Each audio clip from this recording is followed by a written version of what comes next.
पश्चिमी राजस्थान में खासतौर पर बाड़मेर लोकसभा क्षेत्र की बात करें तो यहां बीते कुछ दिनों में सोलर पैनल, कंपनी, किसान, जमीन और रोजगार का मुद्दा गरमाया हुआ है। और अब बाड़मेर की निर्दलीय विधायक प्रियंका चौधरी ने भी रविंदर सिंह भाटी की तरह भजनलाल शर्मा के सामने एक कड़वी सच्चाई सामने रख दी। तो पहले आप प्रियंका का ये बयान सुनिए। रिफाइनरी की बात करें तो रिफाइनरी हमारे बाड़मेर बालोतरा के लिए नहीं, पूरे राजस्थान और हमारे देश के लिए भी एक बहुत महत्वपूर्ण कार्य है।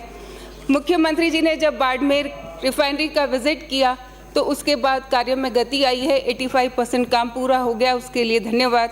लेकिन मैं मुख्यमंत्री जी से ये आग्रह करना चाहूँगी कि जो तेल निकलता है वो बाड़मेर ज़िले से निकलता है, रिफाइनरी है वो बालोतरा ज़िले में है, तो वहाँ के युवाओं को प्रशिक्षण मिल सके, रोज़गार मिल सके, इसके लिए जो पेट्रोकेमिकल यूनिवर्सिटी है उसकी स्थापना बाड़मेर ज़िले में की जाए और एक ऐसी टीम बनाई जाए कि वहाँ चाहे स्किल्ड लेबर चाहिए या अनस्किल्ड चाहिए या सर्विस प्रोवाइडर्स चाहिए और या टेक्निकल जो बच्चे हैं वो चाहिए, तो उसमें बाड़मेर और बालोतरा ज़िले के लोगों को प्राथमिकता मिलनी चाहिए। अभी वहाँ युवाओं को रोज़गार नहीं मिल पा रहा, तो मैं मानती हूँ कि अगर प्रशासनिक स्तर पर अगर सरकार मॉनिटरिंग करेगी तो निश्चित रूप से बाड़मेर के युवाओं को उनका हक मिलेगा।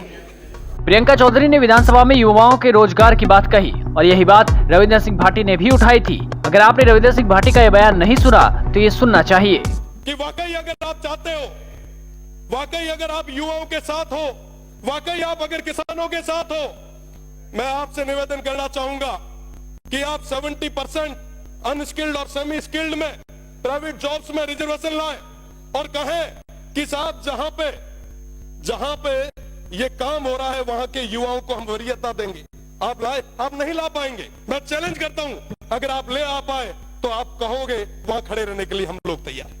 साहब आज इस तरीके से आप ये जो काम कर रहे हैं वाकई बहुत दुखद है। लाखों की संख्या में खेजड़ियां कट रही है, वन्य संपदा खत्म हो रही है।